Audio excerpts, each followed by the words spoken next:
ล่ได้ค่อยเฮ็ดก็ยอมมารับบ่ค่อยเฮ็ดคันบ่เฮ็ดค่อยก็คือว่าบ่เฮ็ดค่อยยอมรับว่าตัวเองเฮ็ดค่อยบ่ได้โตเล่ได้คันคนโตเล่คิดว่าตัวเองบ่ได้เฮ็ดสิ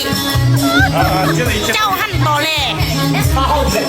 เจ้าหั่นโตเล่เจ้าก้อนค่อยซ้ำค่อยให้เขาเบิ่งค่อยนี่ยอมรับเจ้าจะมาเว้าหยังเรื่องของค่อยบ่ได้แม่นคนโตเล่ได้เฮ็ดก็ว่าเฮ็ดบ่เฮ็ดก็บ่เฮ็ดเลยยอมรับว่าตัวเองไร้สดคันบ่มักแล้วก็บ่ต้องมาเม่นสองค่อยแล้วก็บ่มักคือกันคนที่ค่อยบ่มักนี่ค่อยคอมเมนต์ได้ค่อยเลื่อนผ่านเลยคนที่ค่อยบ่มักได้ค่อยบ่มักคอมเมนต์อีกขนาดคลิปกันเขาซี่กันเขาส่งมาให้ค่อยนี่บักหลายๆค่อยบ่สิเอาลงเด้ค่อยเห็นว่าเป็นผู้หญิงคือกันค่อยบ่เฮ็ดบ่แซ่นั่น